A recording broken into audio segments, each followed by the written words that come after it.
Bismillahirrahmanirrahim, balik lagi di Otomotif Net. Edisi curhat tentang BMW. Jadi di video kali ini kami mau ngebahas curhatan beberapa teman owner BMW yang bermasalah di bagian speedometer atau di bagian panel instrumen yang ada di BMW 46. Kalau nggak salah di bagian speedometer ini lumayan banyak yang curhat. Jadi nggak cuma satu orang, sekitaran ada beberapa yang curhat yang punya kendala dengan tanda-tanda atau sebab yang beda-beda. Salah satunya itu curhat yang speedonya kejadian mati gara-gara pakai aki yang terlalu besar. Jadi sebelumnya akinya udah drop, ditinggal pergi keluar kota nggak dihidupin. Waktu mau dihidupin dia nggak bisa hidup, jadi dibeli aki yang 100 Ah. Jadi waktu dipasang yang 100 Ah itu di bagian speedonya naik full, jadi indikatornya itu naik semua ke kanan full, lampu-lampu pada hidup, jadi sama dia dimatikan. Habis itu pinjem baterai punya kawannya yang Ah-nya sesuai, normal lagi. Makanya akinya itu nggak tahu apakah dijual atau dibalikkan ke tokonya, nggak tahu. Yang jelas dia kejadian pakai aki yang lebih besar, indikator diodonya ngaco. Ada juga yang kejadian, kalau yang ini parah nih. Jadi dia pergi juga keluar kota, mobilnya ditinggal, kondisinya dilepas baterainya karena dia udah ngerasa baterainya ini udah nggak kuat lagi, jadi udah dilepas kan. Sekitar 1 minggu dia balik, mobil di start nggak mau. Karena mobil di start nggak mau, maksudnya biar hidup aja dulu, dipanasin gitu kan.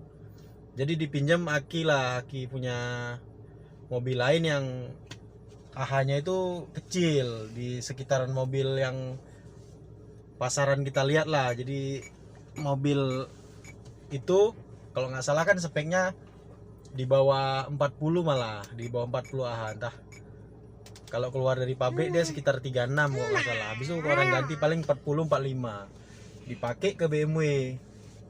Fatalnya yang kejadian, jadi di bagian odonya ini, di bagian odo yang tengah ini yang penting ini kebakar. Jadi emang odonya rusak total, yang harus diganti panelnya.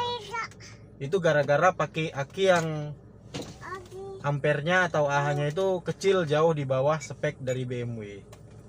Ada juga yang cerita kejadian itu odonya mati disebabkan karena fuse yang ada di box kiri, yang ada di box kiri penumpang depan itu fuse-nya putus. Jadi ada juga trouble-trouble yang di situ. Ada juga yang odonya jebol gara-gara salah connect wire di bagian head unit. Mungkin dia pakai head unit yang biasa aftermarket gitu, salah connect atau gimana, jadi odonya jebol. Jadi untuk kejadian di BMW 46 ini di bagian instrumennya itu termasuk sering yang nanya. Rata-rata itu selesai di bagian fuse, jadi fuse-nya putus, diganti, selesai. Ada juga kejadian yang ini kan kalian bisa lihat nih, yang airbag nih, yang airbag nih nyala. Ada juga dia misalkan mau jual mobilnya, jadi ada fuse yang 10 ampere di bagian box sebelah kiri ini itu dirilis.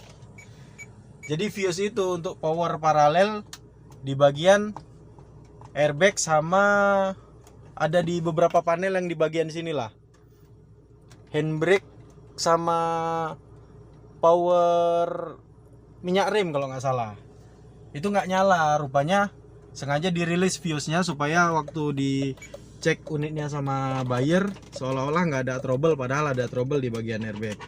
Jadi itu juga pentingnya kenapa kalau kita mau beli unit BMW 46 ini kita harus bawa orang yang bisa scan. Kesimpulan dari beberapa kejadian yang dia cerita ke Otomotif Net tentang speedometer, untuk D46 ini bukan rewel sebenarnya. Jadi dia over, ada proteksi lebih yang untuk ngejaga dari panel itu sendiri sebenarnya. Cuma kadang si owner nih kurang paham. Contohnya yang kejadian dikasih AH lebih gede, itu dia error. Habis itu yang dikasih AH jauh di bawah, itu dia langsung rusak. Sebenarnya buat owner yang ngerti kan nggak mungkin juga kita kasih yang AH-nya jauh di bawah spek. Kesimpulan dari yang beberapa owner yang cerita itu, di BMW 46 ini bisa kita kasih itu 65 ke 92. Bukan 65, 75 ke 92. Jadi jangan di bawah 75, jangan di atas 92 AH-nya. Habis itu kalau kita bilang speedometernya dia rewel, banyak juga owner BMW 46 yang speedonya ini nggak apa-apa sampai 200 ribuan sampai 300 ribuan. Jadi tergantung modifikasi sama perlakuan si owner terhadap speedo ini atau terhadap panel-panel instrumen yang ada di speedo. Kadang kelakuannya itu di jumper-jumper atau di gimanain pada saat mau dijual kan. Yang umum kejadian itu sensor ini independen dari pintu, individual warningnya itu sering diblok juga. Misalkan yang door lock kanan udah rusak karena terlalu sering dibuka, jadi yang door lock kanan ini nggak diaktifkan. Mau nggak mau semuanya dimatikan panelnya kan gitu. Makanya kalau buat buyer yang pengen beli 46 wajib scan sih, jadi supaya jangan beli sesuatu tanpa dilihat, apalagi mobil yang elektroniknya bisa dibilang lumayan kompleks kayak BMW 46. Jadi kesimpulan buat kalian owner atau yang pengen BMW itu harus kalian pelajari dulu tentang cara ngecek, cara rawat, sama kalian harus pelajari beberapa owner yang udah punya BMW 46. Misalkan ada owner yang memang BMW-nya ini bagus, kalian harus belajar sama dia kenapa.